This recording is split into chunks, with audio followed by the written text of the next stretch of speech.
Cześć, Michał Merta. W tym filmie chciałem pokazać Wam, jak założyć stelaże i bagażnik centralny mojej produkcji do Tenery 700. Tu mamy wersję World Ride, ale pasuje do poprzednich modelów od 2019 roku.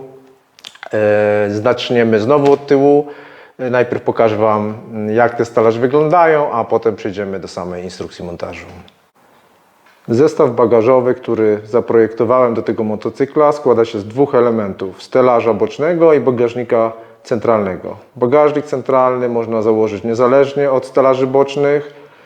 Z kolei stelaże boczne w zasadzie też można założyć bez bagażnika centralnego, ale konieczne wtedy będzie zastosowanie dłuższych tulejek dystansowych.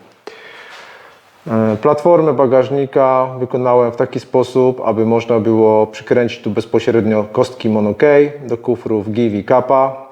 Płaskowniki są przyspawane 4 mm poniżej płaszczyzny ramki, także wysokością grzybków można wyregulować, jak ciasno zapina się kufer na ramce bez zastosowania tych gumowych zderzaków. Coś może o samych stelażach teraz. Tu zastosowałem jeszcze takie szlufki dodatkowe na paski, gdyby ktoś dopinał miękki bagaż, rollbaga czy jakieś inne miękkie torby. Wymiary ramki stelaży bocznych 31,5 na 24, jest to wymiar zewnętrzny, rurka konstrukcyjna, średnica zewnętrzna 18 mm, ścianka, grubość ścianki 2 mm, mocowanie w 3 punktach, tak jak tutaj widać. Tutaj są dwie śruby 8x75 impusowe. Przy podnóżce zastosowane są śruby M8x45. Mocowanie bezpośrednio do ramy, także możemy odkręcić podnóżki, gdybyśmy chcieli w terenie jeździć bez nich. Tutaj są zastosowane podkładki dystansowe.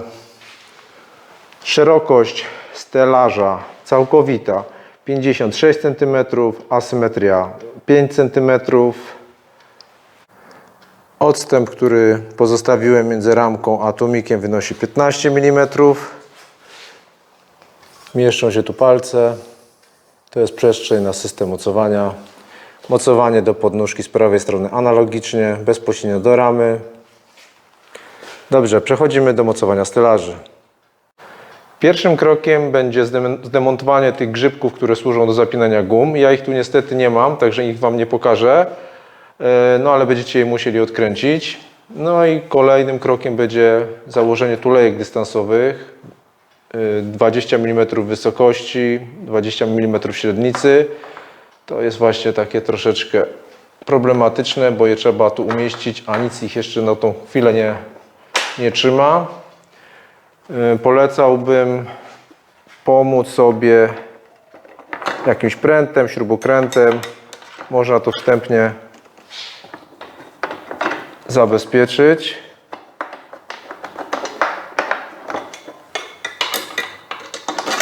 O, wstępnie mamy to chwycone. I bagażnik centralny można założyć w dwóch wariantach. Możemy go użytkować jako tylko bagażnik centralny. Wtedy w zestawie dostaniecie śruby o mniejszej długości. Wtedy będą śruby 45 mm. Lub z bagażnikiem ze stelażami bocznymi i wtedy dostarczone będą śruby o długości 75 mm. Tu jeszcze w otwór przełożę kolejny imbus, może być pręt, śrubokręt, cokolwiek. No i wstępnie mamy bagażnik zabezpieczony przed tym, żeby nam nie spadł. I możemy przełożyć stelaż boczny. Też łapiemy wszystko na razie w palcach w miarę możliwości, ewentualnie pomagamy sobie imbusem.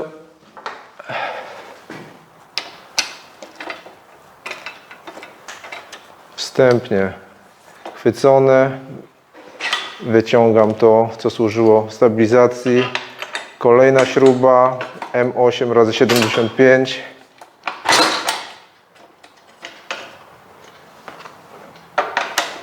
Łapię kolejny gwint. Wszystko na razie załapujemy, nie dokręcamy mocno. Montaż stelaża do podnóżki. W okolicach podnóżki prosto do ramy. Między podnóżką aluminiową a ramą. Śruby M8x45.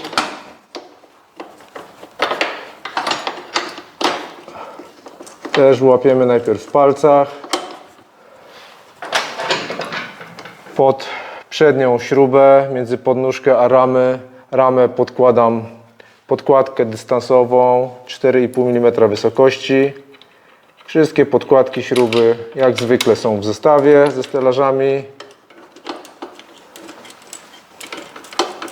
Załapuję, nie skręcam na tym etapie. Analogicznie druga strona. Wyciągam sobie te imbusy, które mi służyły stabilizacji. Śruba M8x75.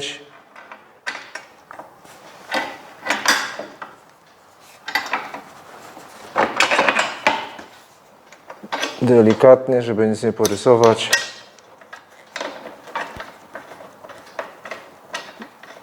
Pierwszy gwint załapany. Drugi.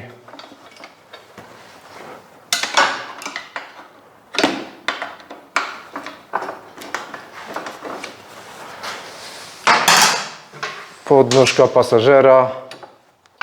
Taka sama sytuacja. Śruby M8x45 długości.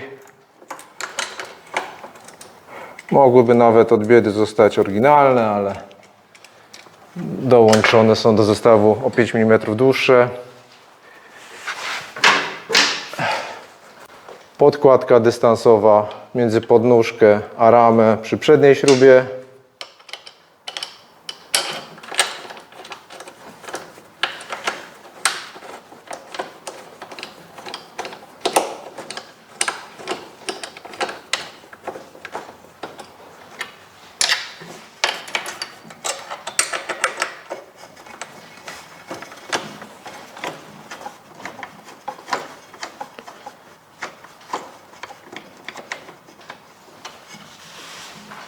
Przykręcamy spięcie tylne. Spięcie tylne jest też asymetryczne, nie jest zgięte w ten sam sposób. Dłuższa część idzie w stronę tłumika. Śruby M8x25 z łbem grzybkowym, z reguły takie daję do zestawu. I nakrętki samohamowne.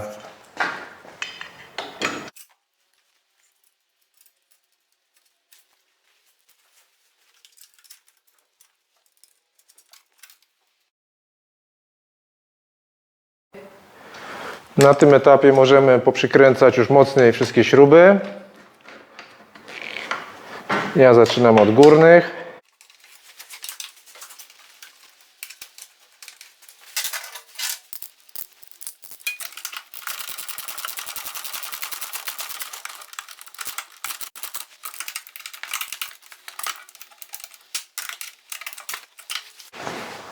Przechodzę na drugą stronę. Analogicznie podnóżki z lewej strony. Teraz jeszcze możemy z tyłu rzucić okiem, czy wszystko jest w porządku, czy jest równo, jest w pionie. Dokręcam spięcie tylne.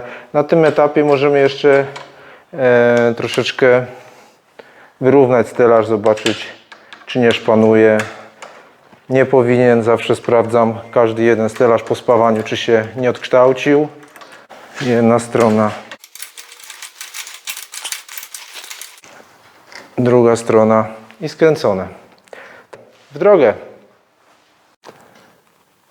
Mam nadzieję, że było to dla Was dostatecznie przejrzyste, pomocne, a jeśli nie, to zawsze możecie się skontaktować ze mną. Znajdziecie mnie na Facebooku, Instagramie lub przez moją stronę internetową motomerta.pl. A ja Wam dziękuję bardzo i do następnego razu. Cześć!